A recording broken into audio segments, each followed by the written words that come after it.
Good morning, everybody. This is Justin with JC Tractor Restoration, and today we're going to talk about condition of machines when looking to purchase one of these machines, things that you need to look for. And the two examples we're going to use today is a Rumely F and a Holt 75.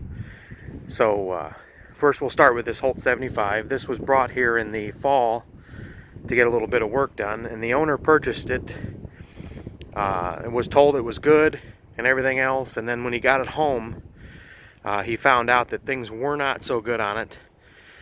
So as we started to look at it, we found a lot of homemade parts. We found that the babbitt in the engine was shot, the crankshaft was cracked, the tanks were rotted out and incorrect on it for the water and the fuel. Some of the positive things we did find is it had the proper carrier rollers on the undercarriage. The rear drive sprocket was pretty good, and the chains were pretty good, still thick. And what you'll find is when these start to get wore, they'll get cupped out down in here, and this will start to narrow out. On this particular machine, we re-poured all the babbitt down there and in the carrier rollers. We're making a new fuel tank for it. And a new water tank. The other thing that was really bad on this tractor was the drive chain and sprockets back here. They're very thin, and if you were to go to use this in the field, what would happen is this chain would skip over the sprocket and it would tear things up even worse. And then the master gear on this is while it's wore, it's not shot, and you can see the teeth. They're starting to get a little pointy, but they're not unusable yet. So we'll keep walking around here, and it needs throw-out collars. This side's a little better, but we're gonna still put two new sprockets, all new drive chains, and it's even got pins missing. You can see the links are stretched out. So, and there's another Holt 75 here sitting next to it, and I'll kind of show you an example of what a good sprocket and a good chain looks like on this one here that's also here to get some work done.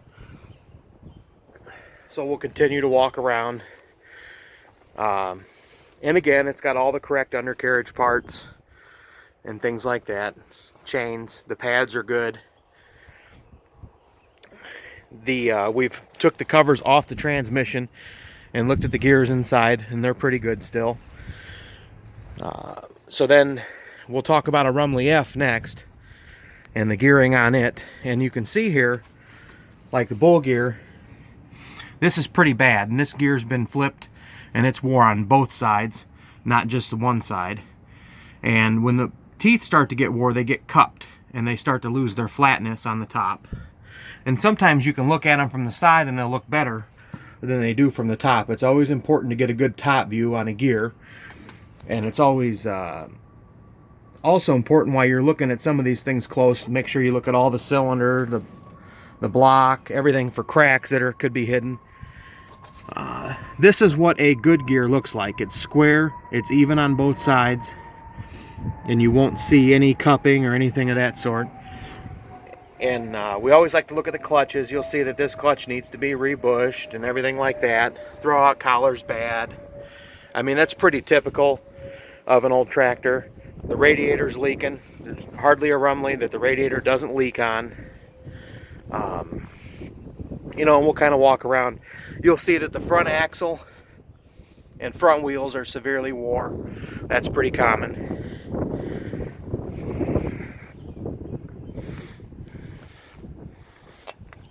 This is a pretty nice original example of a Rumely, and we're not going to paint it or anything like that, but it definitely needs to be completely gone through from top to bottom. And you see this bull gear is even worse than the other bull gear.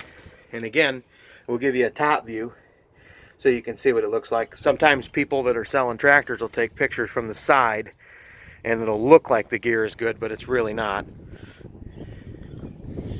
And all this comes into play when you're going to purchase a tractor. You need to pay accordingly for what parts are missing or the work that it needs.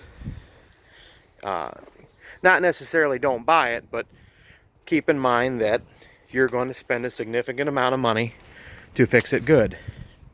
And I also get a lot of people that say, well, we're not gonna plow with it or nothing, or we just want to parade it. Well, the problem is when things are wore like this, there's a lot of hidden problems that you can't see, and that could come back to bite you later on.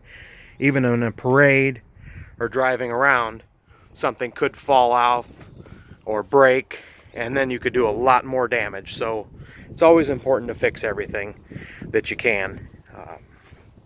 So that's kind of the quick lesson for today. Stay tuned. Talk to you later.